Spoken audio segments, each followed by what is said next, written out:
ஆசையாசையாய் வளர்த்த நாய் உயிரிழந்ததும் அதன் உரிமையாளர்களின் குடும்பத்தினர் கதறி எழும் காட்சிகளே இது. கோவை கவுண்டம்பாளையத்தைச் சேர்ந்தவர் சரத். இவரின் தங்கை சுருதிக்கு கடந்த 22ஆம் தேதி திருமண வரவேற்பு நிகழ்ச்சி ஏற்பாடு செய்யப்பட்டது. இந்நிலையில் சரத் வீட்டில் 11 ஆண்டுகளாக வளர்ந்த சஞ்சு என்ற நாயை கடந்த 21ஆம் தேதி மேட்டுப்பாளையத்தில் உள்ள விலங்கு நல மருத்துவமனையில் பராமரிக்க கொடுத்துவிட்டு சென்றனர். இதற்கு கட்டணமாக 1200 ரூபாயையும் சரத் குடும்பத்தினர் செலுத்தினர். மருத்துவர் சுரேந்தர் மற்றும் கோபியா ஆகியோர் நாயை கவனித்துக் கொண்டனர். இந்நிலையில் 21ஆம் தேதி மாலையே சரத்தை தொடர்பு கொண்ட மருத்துவமனையினர் நாய்க்கு உடல்நலம் சரியில்லை, எனவே உடனே வரும்படியும் கூறினர். அங்கு சென்றபோது வளர்ப்பு நாயான சஞ்சு இறந்து கிடந்தது. இதனால் ஆத்திரமடைந்த சரத்தின் குடும்பத்தினர் மருத்துவரிடம் கடும் வாக்குவாதம் செய்தனர்.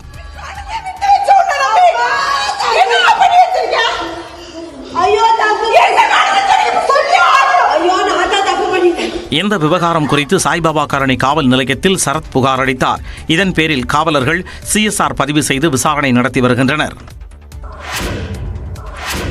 ரசாயனமையால் யானைகளுக்கு அலங்கார வரிகள் இடுவதற்கு குருவாயூர் தேவசம் போர்டு தடை விதித்துள்ளது. இது தொடர்பாக அந்த துறை அதிகாரிகள் வெளியிட்டுள்ள அறிவிப்பில் யானைகள் தினசரி வழிபாட்டு நிகழ்ச்சிகளுக்கு பயன்படுத்தும் போது செயற்கை மையை பயன்படுத்தக்கூடாது என்று கூறியுள்ளது. ரசாயனமையால் வரிகள் இடுவதால் யானைகளின் நெற்றி, காதுகள் உள்ளிட்ட பல இடங்களில் அழியாத தழும்புகள் ஏற்படுவதாகவும் யானைகளுக்கு அணிவிக்கப்படும் நெற்றி பட்டம் சேதமாவதாகவும் தெரிவிக்கப்பட்டுள்ளது. நெற்றி பட்டம் சேதமாகும் பட்சத்தில் பாகன்களிடமிருந்து அபராதம் வசூலிக்கப்படும் என்றும் தேவசம் போர்டு எச்சரித்துள்ளது. யானைகளுக்கு சரியான மைகள் பயன்படுத்தப்படுகிறதா என ஆய்வு செய்ய தேவசம் அமைப்பு சார்பில் அதிகாரிகள் நியமிக்கப்பட உள்ளனர். இனி தொடர்ந்து எக்ஸ்பிரஸ் 18 செய்திகளை பார்க்கலாம். அமெரிக்க அதிபராக பொறுப்பேற்ற பிறகு 3ஆம் பாலினத்தவர்களை ராணுவத்தில் இருந்து நிரந்தரமாக நீக்க டொனால்ட் ட்ரம்ப் முடிவு செய்துள்ளதாக தகவல்கள் வெளியாகியுள்ளன. அமெரிக்காவில் அண்மையில் நடைபெற்ற அதிபர் தேர்தலில் ஜனநாயக கட்சியின் கமலா ஹாரிஸை வீழ்த்தி குடியரசுக் கட்சியைச் சேர்ந்த டொனால்ட் ட்ரம்ப் வெற்றி பெற்றார். இந்நிலையில் அமெரிக்க ராணுவத்தில் பல்வேறு பொறுப்புகளில் பணியாற்றும் 15,000த்திற்கும் மேற்பட்ட 3ஆம் பாலினத்தவர்களை நிரந்தரமாக நீக்க ட்ரம்ப் முடிவு செய்துள்ளதாக தகவல்கள் வெளியாகியுள்ளன. அதிபராக பொறுப்பேற்கும் முதல் நாளிலேயே இதற்கான உத்தரவை டொனால்ட் ட்ரம்ப் பிறப்பிப்பார் என கூறப்படுகிறது. தூத்துக்குடி மாவட்டம் சாத்தான்குளம் அருகே ஆதரவற்ற திருநாய்கள் விஷம் வைத்துக் கொல்லப்படுவதாக விலங்குகள் நல ஆர்வலர்கள் தெரிவித்துள்ளனர். தோப்புவளம் கிராமத்தில் கடந்த சில தினங்களாக ஆதரவற்ற சுற்றித் திரியக்கூடிய திருநாய்கள் அடுத்தடுத்து உயிரிழந்தன. ஒரே நாளில் 3 நாய்கள் விஷம் வைத்துக் கொல்லப்பட்டதாக கூறப்படக்கூடிய நிலையில் அதற்கு காரணமான நபர்கள் மீது கடும் நடவடிக்கை எடுக்க வேண்டும் என்ற கோரிக்கை எழுந்துள்ளது.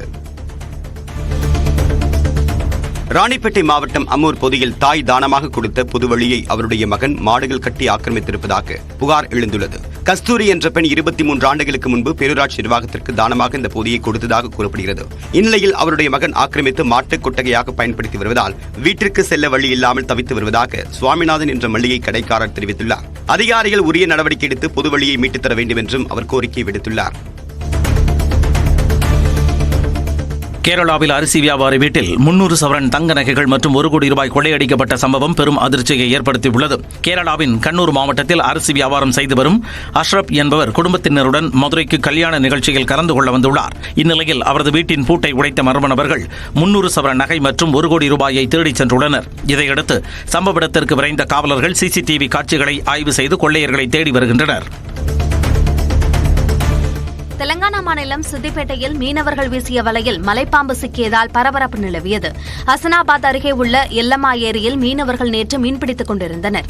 அப்போது அவர்களில் ஒருவர் வீசிய வலையில் வழக்கத்திற்கு மாறாக கனமான ஏதோ ஒன்று சிக்கியது.